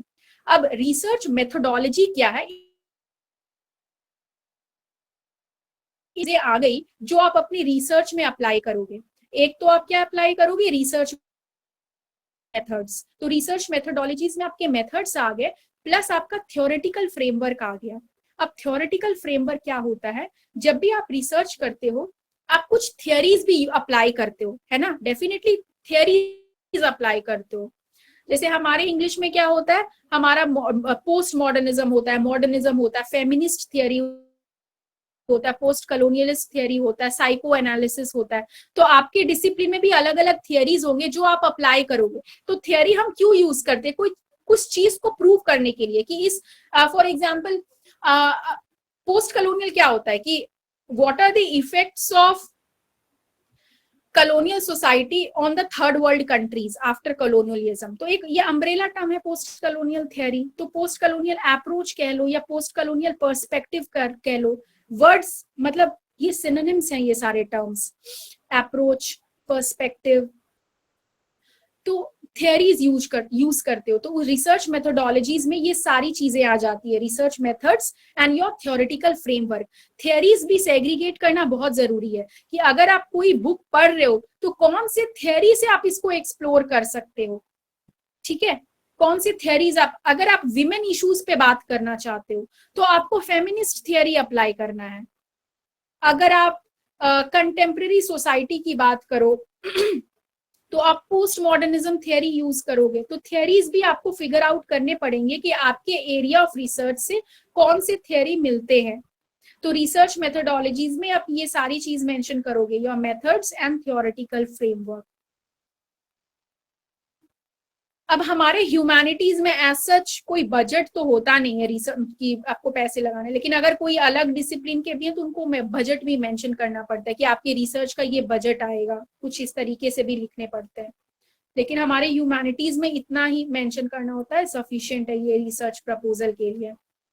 हाँ, इंटरव्यू की बात मैं ये कह रही थी कि आपको ऐसा इंप्रेशन बनाना है like the examiner or the interviewer must get that this student or this researcher is really interested in this topic and he has knowledge about that area. Like you have to prove it, and he will take your admission only if you are able to explain to them what you write in your research paper is just for the sake of formality. You will get admission on your PhD, on your speaking skills, how you are going to present yourself, how you are going to explain things, how you are going to recall things, how you are going to cite. जब आप एक लिखते हैं, आप किसी को coat करते हो, लेकिन आप जब इंटरव्यू दे रहे हो उस टाइम भी आप कोट कर सकते हो. कैसे बोल, जब हम किसी को कोट करते हैं तो आप ऐसे करके बोल सकते हो. Here I would like to quote Charles Dickens, who has said in this novel so and so, unquote. ऐसे करके बोलते हैं. अगर आप किसी की बात को कोट करना चाहते हो तो you say like this, that I would like to quote. जब बात खत्म हो गई, unquote, ऐसे बोलते हैं. तो during your admission, your way of presentation depends a lot. Because of your presentation only they will select you. ये सारी चीजें, हाँ, चांसेस बढ़ जाती हैं, पब्लिकेशन होता है, JRF होता है, लेकिन जैसे मैं अपनी बात बता रही हूँ, बहुत मैटर करता है. लेकिन जैसे हमारे सेंट्रल यूनिवर्सिटी ऑफ हरियाणा में 6 सीट्स थे PhD एडमिशन में. जब मेरा एडमिशन हुआ 2020 में, तो उस टाइम 6 सीट्स थे, 6. तो बहुत सारे बच्चे शॉर्टलिस्टेड थे, लगभग 350-400 बच्चे थे, जिसमें से 200-250 का नेट था. JRF भी नहीं, कुछ तो 50-60 का JRF था.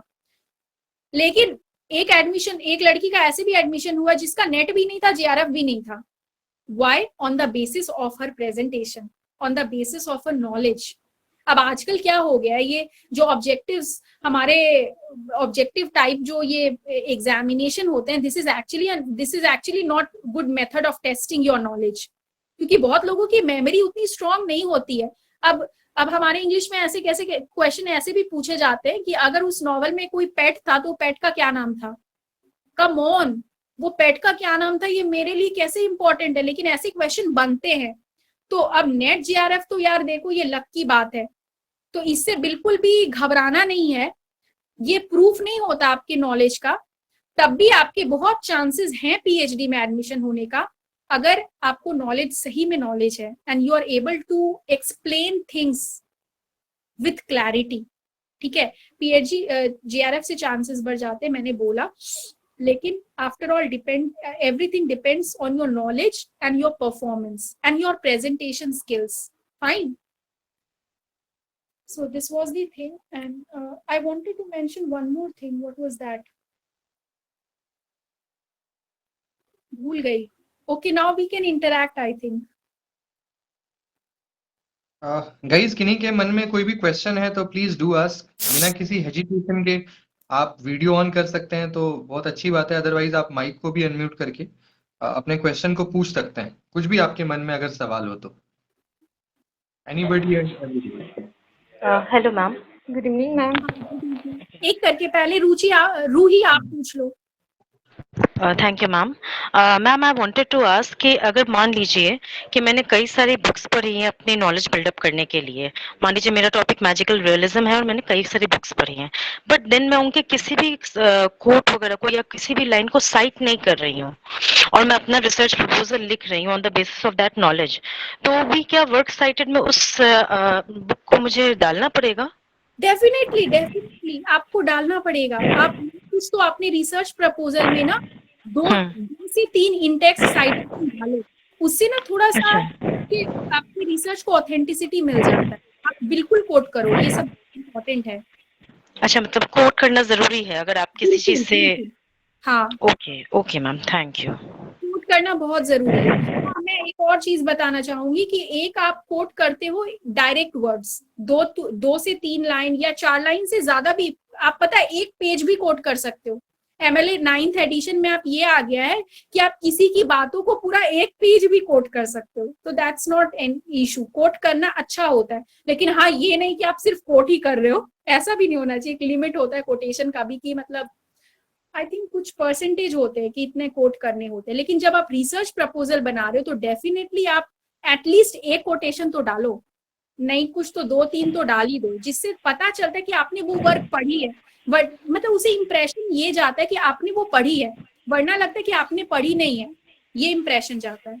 हाँ, तो एक तो डायरेक्ट वर्ड कोट करते हो आप, और दूसरी चीज आप क्या करते हो, पैराफ्रेज करते हो। What is paraphrasing?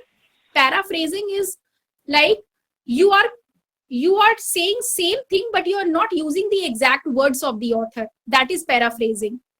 तो जब आप पैराफ्रेज करते हो तभी आप वहां पे क्रेडिट देते हो, अपने शब्दों में लिखो उनकी बातों को, लेकिन क्रेडिट उनको जरूर दो। ब्रैकेट में लिखो कि इस ऑथर ने ये बात बोली थी। पैराफ्रेज में बस कोटेशन मार्क हट जाएगा और ब्रैकेट में आपको नाम देना है। अब क्रेडिट देना बहुत जरूरी है क्योंकि ये सब रिसर्च एथिक्स होते हैं, ठीक है। आप किसी की बात को कोट क्यों कर रहे हो? क्योंकि वो एक एथिक्स है, एक आप इंपॉर्टेंस दे रहे हो, एक आप रेस्पेक्ट दे रहे हो जो ऑलरेडी वर्क पब्लिश हो गया है। तो ये सब हमारा रिसर्च एथिक्स है। आप किसी को साइट क्यों करते हो? क्योंकि आप आइडियाज तो डेफिनेटली ले रहे हो लेकिन आप उनको साइट नहीं कर रहे हो, तो ये तो गलत बात है। तो ये रिसर्च एथिक्स में भी आ जाता है कि like you have to quote. अगर आप किसी की बात को अलग शब्दों में भी लिख रहे हो, दैट इज पैराफ्रेजिंग। तो आप क्या करते हो, फिर उसको भी कोट करते हो, बस कोटेशन मार्क हट जाता है लेकिन ब्रैकेट में you mention the name of the author. Fine. तो रिसर्च प्रपोजल में भी कोटेशन डाल दिया करो, 2-3 कोट्स तो। Okay ma'am, thank you so much. Anybody else? Anisa ma'am और anybody? Aparajita ji? Ma'am, what is the difference between textual analysis and close reading? Okay, मुझे लगता है मैम कि एक साथ हम क्वेश्चन ले सकते हैं और एक बार में आप आंसर, क्योंकि आपको अदरवाइज डिस्टरबेंस हो जाएगा। तो एक बार में हम क्वेश्चन ले लें क्या? जिनका जो क्वेश्चन है आप एक बार में ही कंक्लूड कर देंगे? हाँ हाँ डेफिनेटली, आप मुझे ऐसे हाँ। देखो। तो अपराजिता जी और मृत्युंजय जी हैं, या जिनका भी जो क्वेश्चन है प्लीज आप बताएं, फिर मैम एक साथ ही कंक्लूड करके उस समय।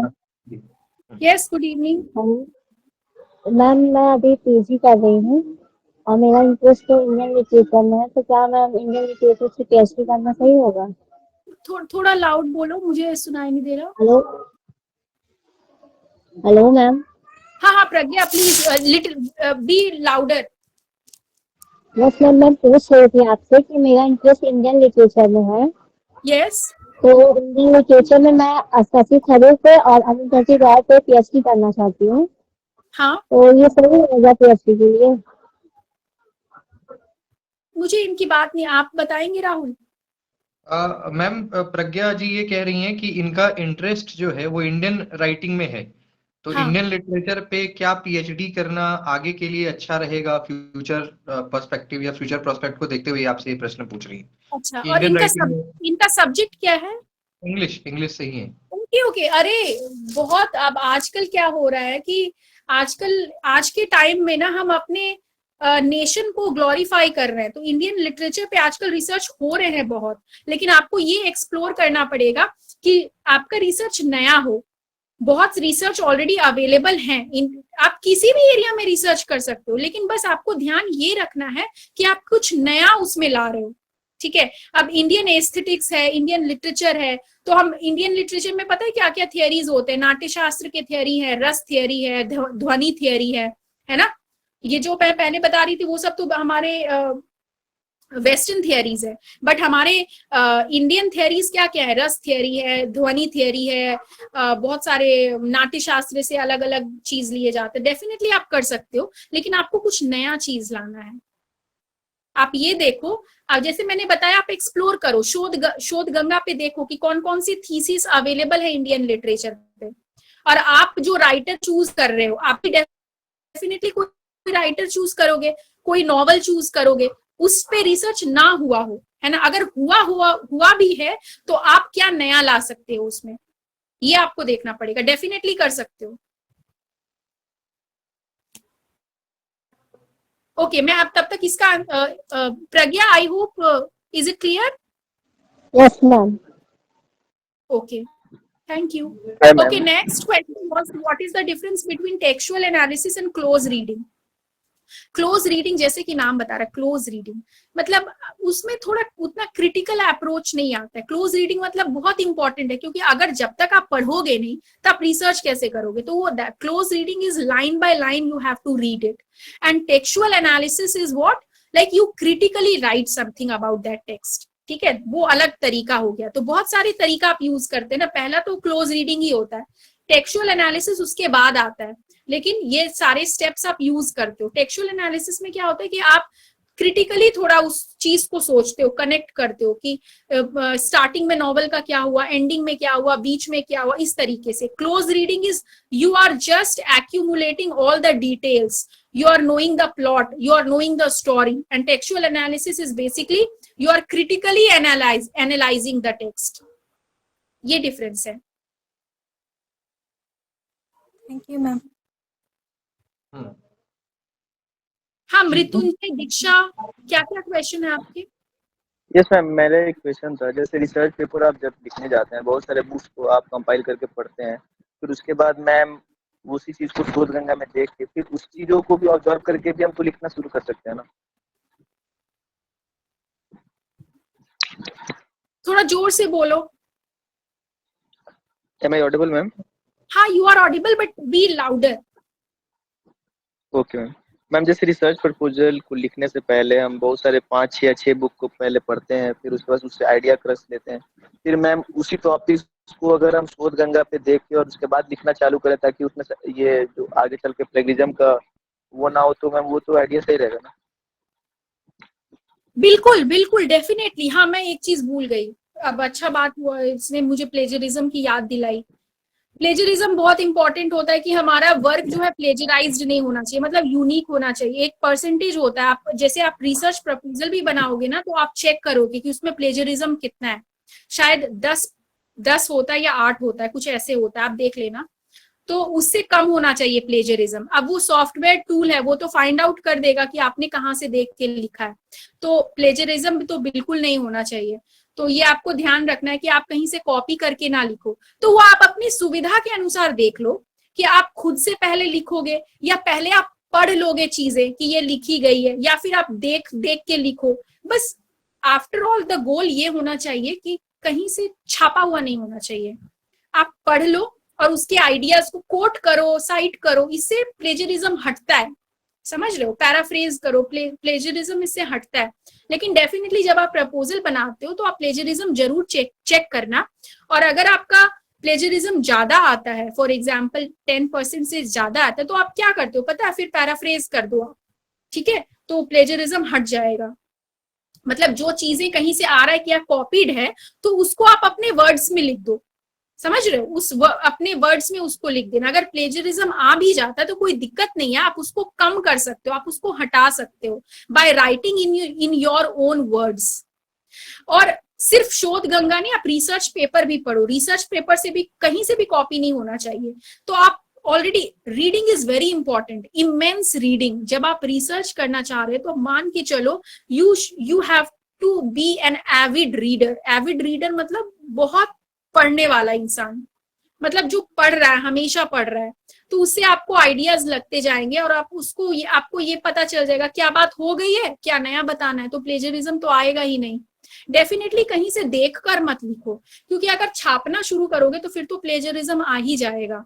आप बस आइडियाज लो, लिखो आप अपनी बातें। वो आप पे डिपेंड करता है कि आप देख के लिख रहे हो, पहले पढ़ रहे हो, बाद पढ़ रहे हो। Major goal is that plagiarism आना नहीं चाहिए। फाइन।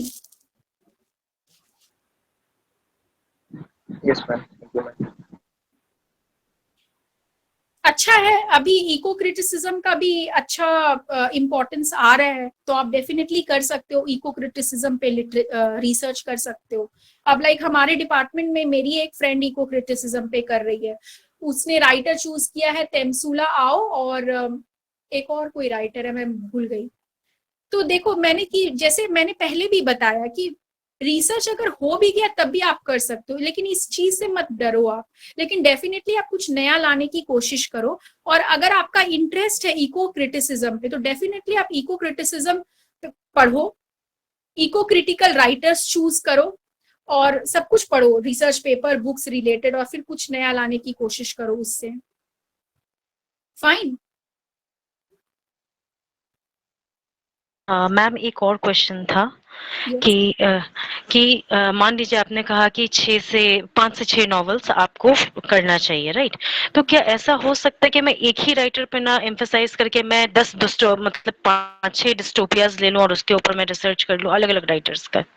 ऐसा किया जा सकता है? मान लीजिए मैं डिस्टोपिया के ऊपर मैं मेनली एम्फसाइज कर रही हूँ, या फिर कोई और टॉपिक मैजिकल रियलिज्म पे, तो मैंने बेन ओकड़ी की एक नॉवल ले ली, एक नॉवल मैंने टोनी मॉरिसन की ले ली, एक किसी और की ले ली। क्या ऐसा किया जा सकता है? Can it be done? हाँ, ऐसा किया जा सकता है, बट लेकिन आपको एक स्पेसिफिक एरिया चूज करना पड़ेगा फिर। यस मैम, जैसे मैं सोच रही थी जेंडर्ड डिस्टोपिया करके, मैं कुछ मतलब कैसे जेंडर मैनिफेस्ट होता है डिस्टोपियाज में, तो मैं उस टॉपिक पे सोच रही थी। तो क्या सिर्फ मतलब डिस्टोपिया को मैंने मेन फाउंडेशन बना लिया है, अब मैं उसके ऊपर अलग अलग राइटर्स का क्या कहना है, जैसे मैकार्थी का अलग पॉइंट ऑफ व्यू होगा, मार्गरेट एटवुड का अलग पॉइंट ऑफ व्यू होगा डिस्टोपिया का, तो मैं इस तरह से अगर कुछ करना चाहूँ तो क्या किया जा सकता है? Yes you can do, yes you can do, but लेकिन कितने कितने राइटर्स आप सोच रहे हो, कितने नंबर? मैम जैसे अब 5-6 नॉवल अगर है, तो मैं ऐसा कर सकती हूँ कि हो सके मैं 4 नॉवलिस्ट को उठा लूं कि किसी एक नॉवलिस्ट का 2 नॉवल हो। जैसे मान लीजिए हाँ मैं हाँ, ब्रेव न्यू वर्ल्ड ले मतलब लूं हाँ, 4 1984। जैसे आपने बोला ना, 4 राइटर्स और 4 हम्म ऑथर्स लिस्ट। हाँ, इतना ले सकते हो, हम्म लेकिन उससे भी ज्यादा नहीं होना चाहिए, फिर वो क्या होगा ना, आपका रिसर्च फोकस्ड नहीं होगा। अच्छा, okay ma'am, okay, thank you. Generally भी अवॉइड, पता है, 3 राइटर्स तो मैंने सुने हैं, 4 मुझे ज्यादा, but I think you can take. देखो नहीं ये नहीं मैम। सारी चीज, ये देखो मैं बता रही हूँ, हम्म ये सारी चीज उतना मैटर नहीं करता पीएचडी एडमिशन के टाइम, क्योंकि जो आप रिसर्च प्रपोजल बनाते हो ना, आप रजिस्टर कोई और टॉपिक पे ही होते हो, क्योंकि आपको सुपरवाइजर बदलता है टॉपिक, ये 100% है। ऐसा नहीं होता कि जो टॉपिक पे आप रिसर्च प्रपोजल बना के गए हो उसी पे आप रिसर्च करते हो, ऐसा कभी भी नहीं होता, बहुत कम चांसेस पे होता है, जब आपका मतलब बहुत ही एकदम सही आइडिया है, ठीक है, तो थोड़ा बहुत ओके मैम। मॉडिफिकेशंस तो वो सुपरवाइजर ऑलरेडी कर देते हैं। बस आपको ये देखना है कि आप जैसे जेंडर्ड डिस्टोपिया की बात की, तो जेंडर्ड डिस्टोपिया पे आपको एक पर्टिकुलर नॉलेज, पर्टिकुलर बुक्स पे you should be able to explain, और आप उनको इम्प्रेस कर दो कि हाँ भाई ये बातें नहीं हुई है ना, you are going to bring something new. अगर वो इम्प्रेस होते हैं तो ये सब मैटर ही नहीं करता, these are the things that they will definitely change after the admission. Research इसीलिए तो प्रपोजल कहते हैं, कोई वो फाइनल थोड़ी, it's just a proposal, it depends that whether they will accept और reject, okay, but admission is something different. Admission आपको मिलेंगे like how you will justify your presentation, your justify your knowledge, okay, this is just a proposal. ये modification का, और ऐसा कभी नहीं होगा कि तुम ये सोचो कि ओ मैंने 4 राइटर ले लिए या 5-6 ले लिए इसीलिए मुझे छांट दिया, ऐसा नहीं होगा। अगर उनको टॉपिक पसंद आ रहा है तो ये सब छोटी छोटी बातें मैटर नहीं करता है, तो ऐसा टॉपिक स्ट्रॉन्ग चूज करो जिसपे रिसर्च कम हुए हैं और आप कुछ नया ला सकते हो उसमें। तो ये टॉपिक भी कैसे चूज करना है, तो टॉपिक चूज करने के लिए ना आपको क्या कहते हैं, अपने प्रोफेसर से इंटरेक्ट करो, या फिर ज्यादा से ज्यादा रीडिंग करो, तभी वो नए टॉपिक आएंगे। वो ऑनलाइन सोर्सेज अपने उस टॉपिक से रिलेटेड जाओ कि क्या नहीं है, क्या हो सकता है, तो डेफिनेटली तब फिर कुछ नया आएगा। या I saw that something related to food culture, I think that that's really interesting topic, और रिसर्च मैंने सुने हैं इस पे हुए हैं, ऐसा नहीं है नहीं हुआ है, but definitely you can explore food culture, very very good. अब जैसे अब प्रेजेंट सोसाइटी में आप क्या देख रहे हो कि सोशल मीडिया कैसे हमारे सोशल रिलेशनशिप्स को हार्म कर रहा है, एक ये भी रिसर्च टॉपिक बन सकता है जिसका बहुत कंटेम्प्रेरी रेलेवेंस है। एक मैं सिंपल एग्जांपल आप लोगों को देती हूँ, और ऐसा मुझे खुद भी होता है, ऐसा नहीं मैं आप लोगों को बोल रही हूँ। अब फॉर एग्जांपल आजकल क्या हो रहा है कि बर्थडे होता है तो हम स्टेटस लगाते हैं, ठीक है, बर्थडे होता है तो स्टेटस लगाते हैं, तो उससे क्या पता चलता है कि ओ वो इंसान में वो इंसान मुझे बहुत इंपॉर्टेंस दे रहा है इसलिए मेरा स्टेटस लगा है। तो आप देख रहे हो सोशल मीडिया कैसे हमारे ह्यूमन बिहेवियर, हमारे सोशल रिलेशनशिप्स को अफेक्ट कर रहा है, इस पे भी रिसर्च कर सकते हो। मतलब इट डिपेंड्स, आपको थोड़े वैसे टेक्स्ट निकालने पड़ेंगे या कोई सोर्सेज निकालने पड़ेंगे, बट मैं बस आइडिया दे रही हूँ। फॉर एग्जाम्पल मैं ये भी बोल रही हूँ कि अगर हम किसी को मैसेज करते हैं, ठीक है, डबल टिक हो जाता है और ये ब्लू टिक हो जाता है, लेकिन फिर भी जवाब नहीं आता है, तो उससे क्या होता है, अरे ब्लू टिक हो गया, जवाब नहीं दिया, मेरा इंपॉर्टेंस नहीं है। तो समझ लो। और अगर रिलेशनशिप में कोई इंसान, फिर तो और डाउट्स, ओहो I am getting neglected, oh how come this, अब तो गुस्सा आ गया, समझ लो। तो लाइक हमारे कैसे ये इम्पैक्ट कर रहा है, लाइक हमारे सोशल रिलेशनशिप्स कैसे लिक्विड बन गए, that is we lack that social bond. अब मैं जो अपना रिसर्च कर रही हूँ, तो उसमें मैं एक लिक्विड मॉडर्निटी का थियरी अप्लाई कर रही हूँ। तो उसमें मैं ये सारी चीजें जिसमें जनरेशन गैप आ रहा है और भी बहुत सारी चीजें, तो मैंने एग्जाम्पल दिया कि कैसे हमारे जो अब रिलेशनशिप्स है वो बहुत वीक बन जा रहे हैं। आजकल हम अपने रिलेशनशिप्स को मेंड नहीं करना चाहते, बनाना नहीं चाहते, हम पार्टनर ही चेंज कर देते हैं, समझ रहे हो। तो हमारे रिलेशनशिप्स कैसे लिक्विड बन गए, there is no solid foundation. तो लिक्विड मॉडर्निटी का जो थियरी है ना, वो वही है। तो ये बस एग्जाम्पल था। तो फूड कल्चर भी आप कर सकते हैं।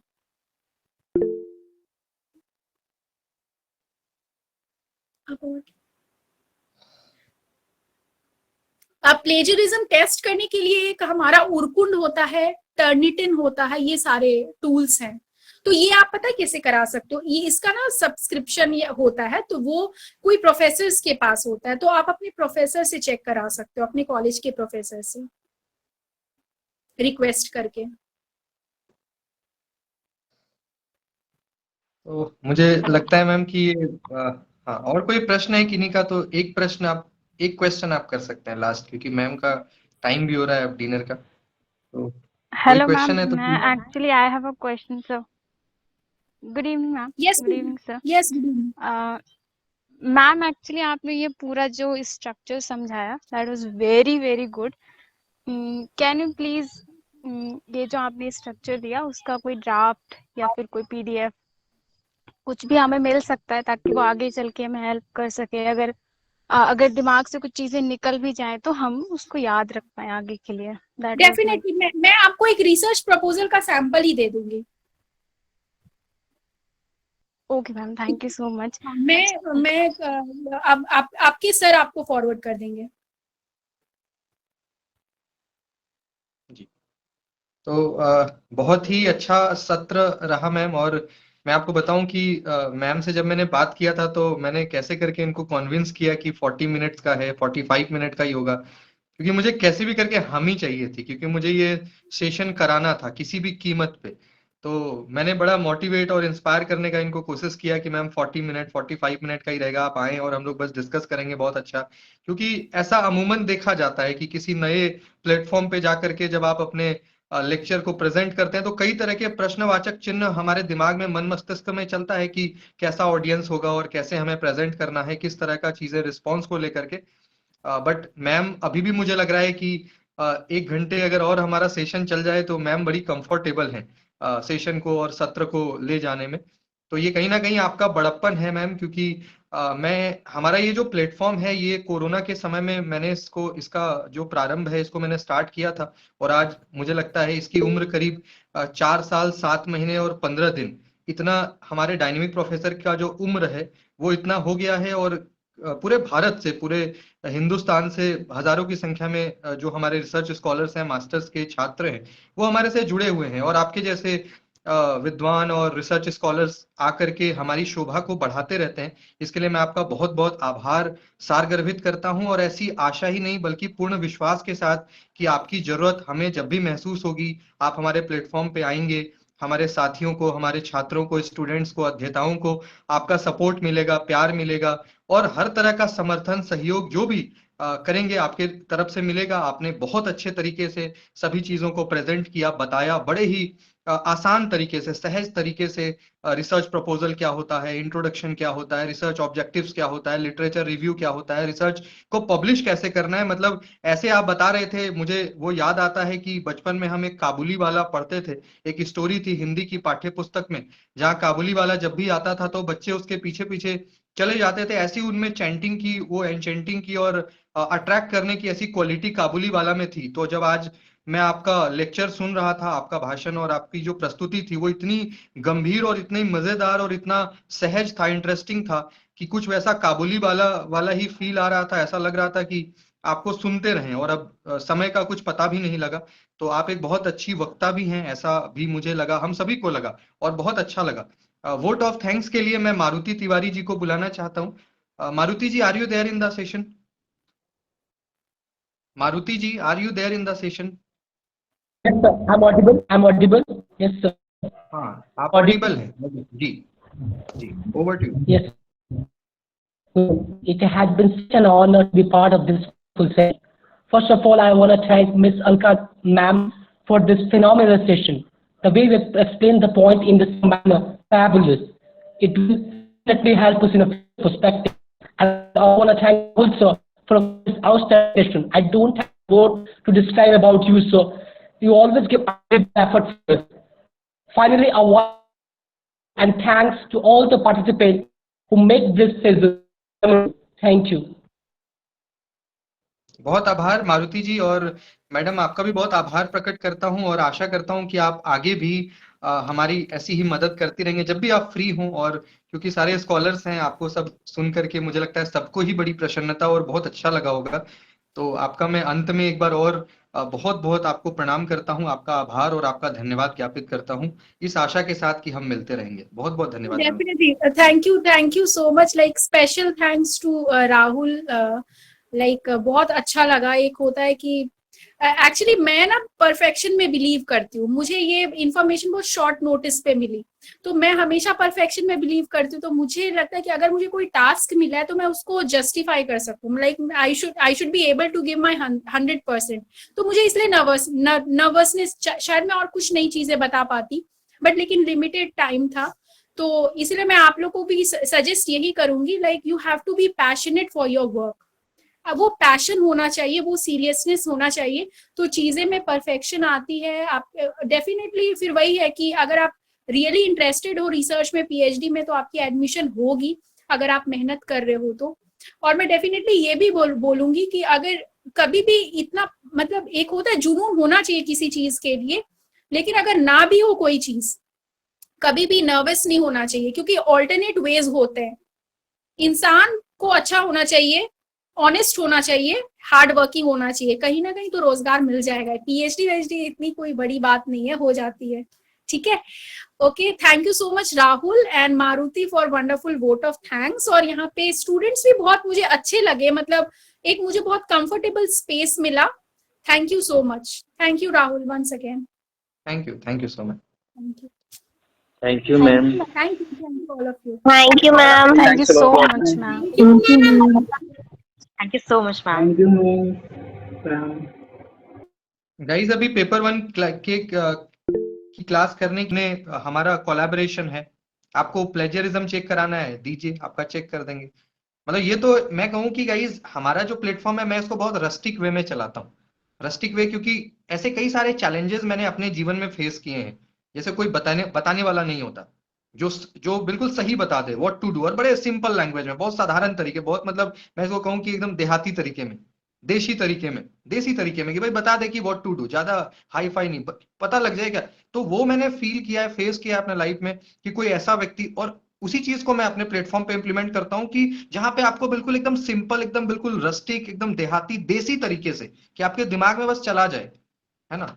तो कोई भी चीज गाइज आपको, यू कैन से पब्लिकेशन का जैसे इशू है, या आपका प्लेजरिज्म आपने चेक करना है, तो सारा अपने पास टूल है। क्या नहीं है अपने पास? कोई संसाधन की आपको लगता है कि हमारे पास कमी है?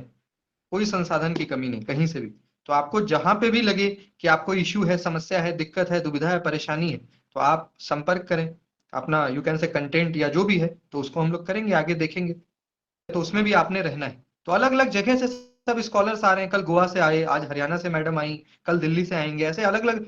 अब कल को मान लीजिए आप वहां जाइएगा तो आपको दिक्कत थोड़ी होगा। हरियाणा आप जाएंगे तो मैम आपको यू कैन से मदद करेंगे, गोवा जाएंगे तो चेतन बगाड़िया जी मदद करेंगे, कल दिल्ली से आ रहे हैं। तो मेरा ये भी प्रयत्न रहता है कि अलग अलग जो इंस्टीट्यूशन है वहां के लोगों से हम कनेक्ट हो जाएं, ताकि कुछ भी फर्दर इश्यूज आती है तो we can connect, we can correlate, या हमारे प्रॉब्लम्स को हम सॉर्ट आउट कर सकें। तो ये सारी चीजें